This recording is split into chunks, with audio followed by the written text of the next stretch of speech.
Hello and welcome to week 8 in our psychology seminar class. And getting right into the content, we're at our last of 3 weeks in a row that we've been talking about assessment and the skill set that you gain from having a degree in psychology.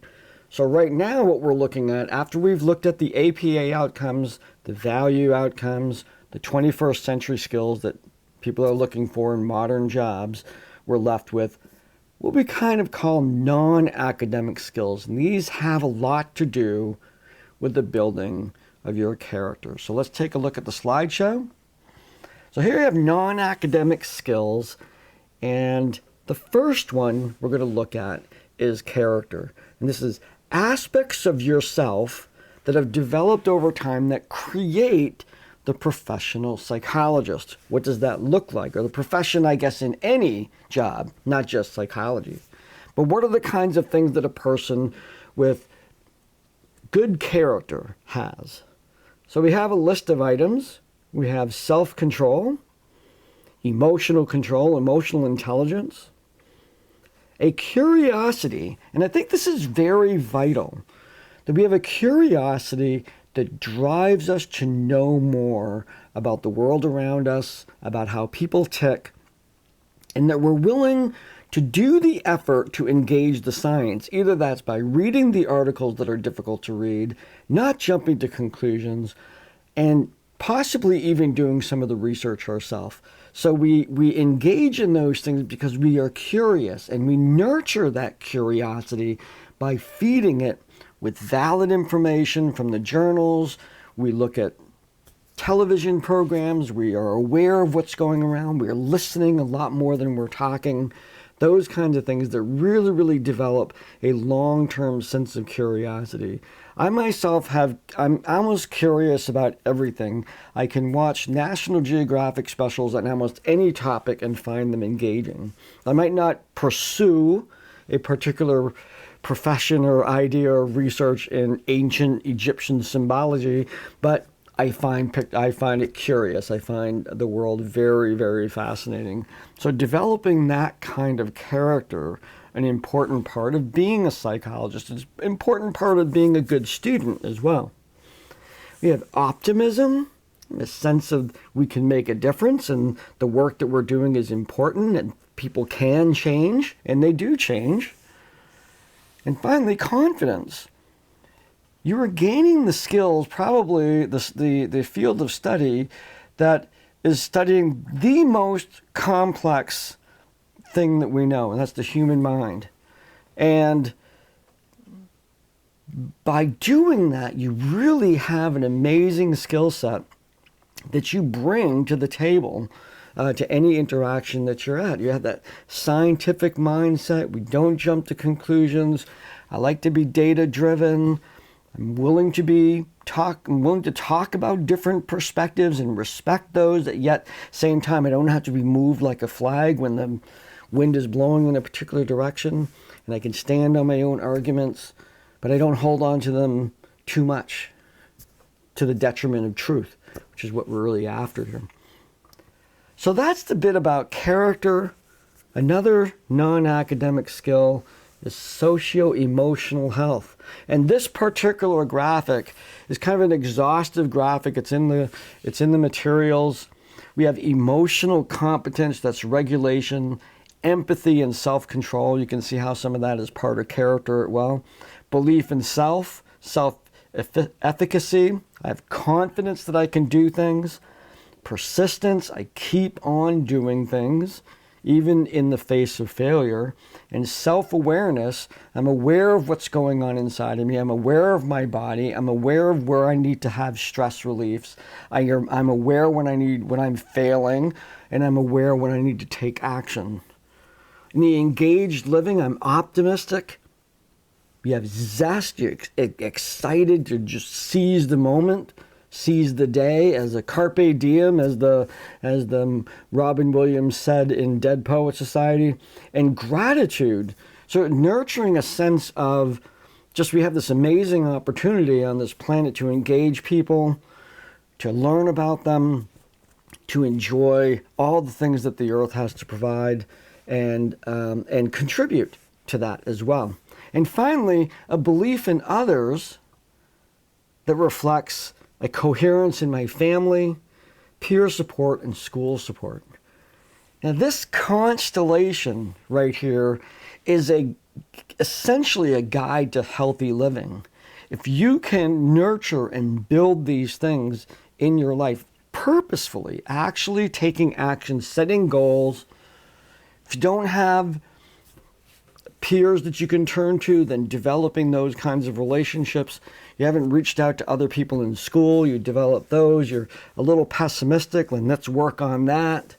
Your emotions are kind of up and down, let's bring those back into control. This really is a pathway not only to success, but essentially a happy life. To be able to engage in the character and curiosity within this framework of optimal health. So the next one is growth mindset. Now what this entails is that I'm a changing individual. I'm not done yet. I'm still learning, I'm still engaging, and still things I don't know, and that's okay. I don't have to rest on laurels. I can still be curious and expand that knowledge. I can be wrong. I can fail, and I'm not a failure.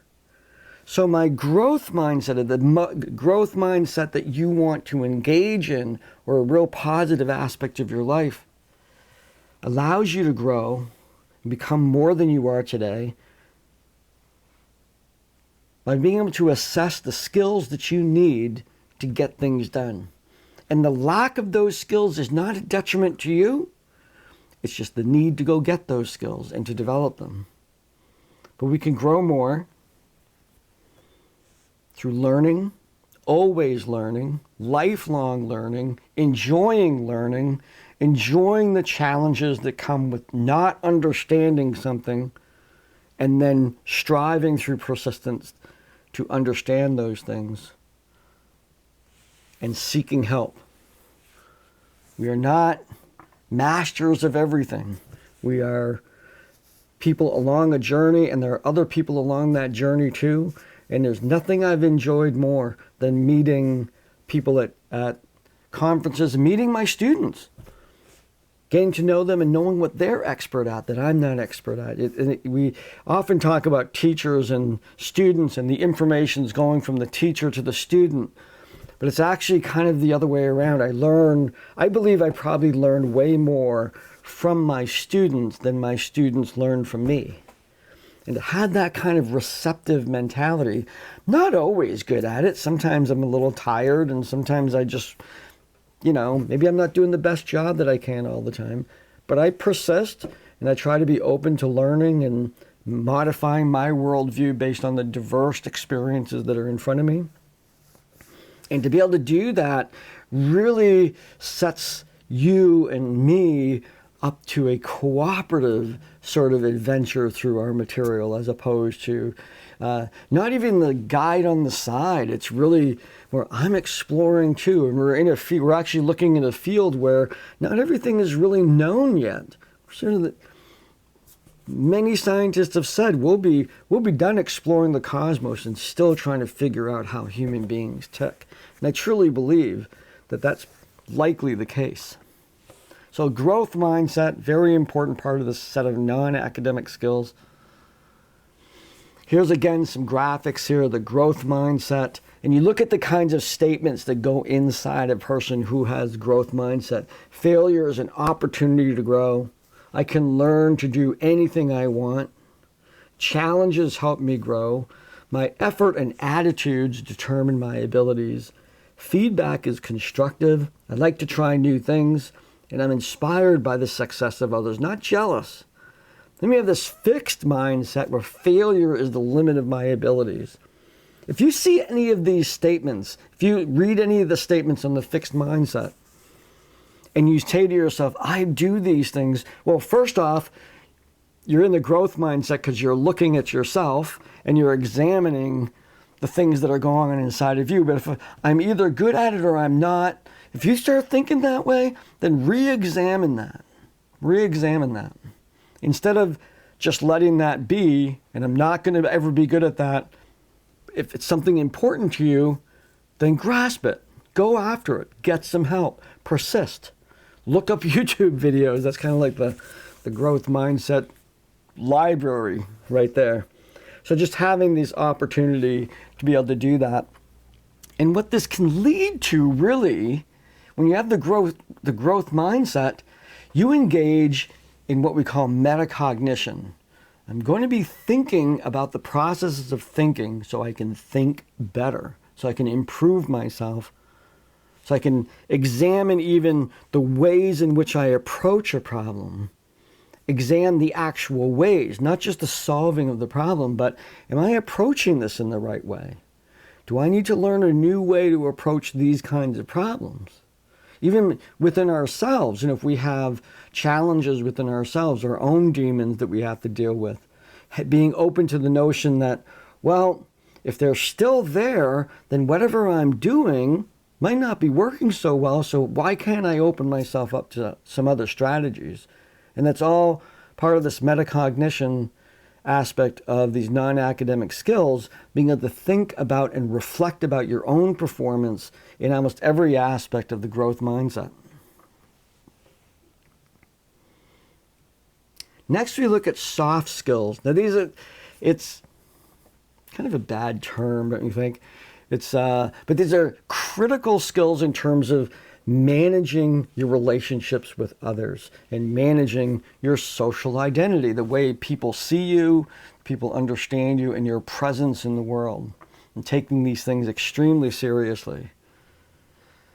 We want to act professional at all times. That's the person we want to put out there. That doesn't mean you can't have fun. That doesn't mean that you can't hang with your friends and be a little weird and silly. I do it all the time. I'm still professional. I can turn that on when it needs to get turned on.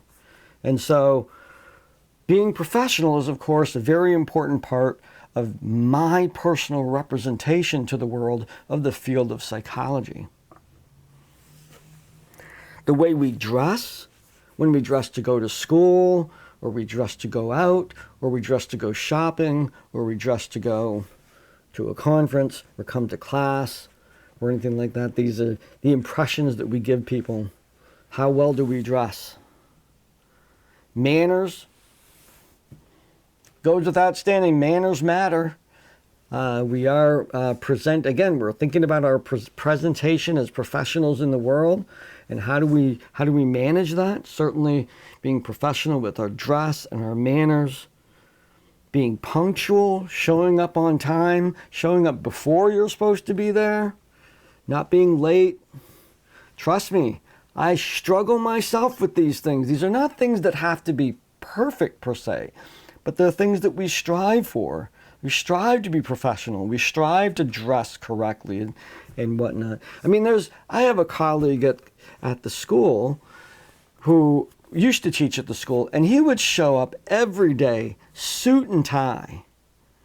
Now, he was teaching business, and I asked him about it. I showed up like this. I had like kind of a long sleeve shirt on. It's clean. I'm not in sweatpants or anything like that. And I'm a little bit more casual in my look. And I would talk to him like, wow, this is such... And it looked great. He looked great. And I can't get there, but certainly he very much embodied that notion of professional looking for his classes and his professorship while he was here. Communicating professionally, not rifling off that email. And if any of my colleagues and supervisors were watching me preach about this, they would be laughing right now. I'm notorious. I have a notorious reputation with this particular battle over the last maybe 7 years or so. It's taken that long to reel that in and get my communication better. But how we address individuals, the respect that we give them, even if we're in a conflict with somebody, that we still address them with respect. Golden rule kind of things. This occurs at work. Obviously, you see all these things at work, but at home as well. And in all the areas in which you interact with people, including Facebook and social media. Now, I need to address this is that I often will go into Facebook or social media and look people up that are my students and whatnot. And sometimes I come across things that are pretty disturbing, in terms of their professional output, in terms of their image that they're presenting to the world. And you want to kind of knock that off a little bit because, for one, social media is not the place to vent your frustrations and whatnot. It's really turned into something quite opposite, I believe, of what was originally intended with Facebook. And I'm one of the original members of Facebook, too. I joined Facebook when it was still, you had to have a college ID in order to have Facebook because Mr. Zuckerberg had invented it for that reason. And to be kind to each other, to be good representations of yourself, to be a good professional representation of yourself in the online world, your future employers will look you up. They will look you up on Facebook. They'll look to see what your person is in social media, and that will impact their decisions about you and their judgments about you. So it's important to be understanding of what those kinds of communications actually entail to your public persona.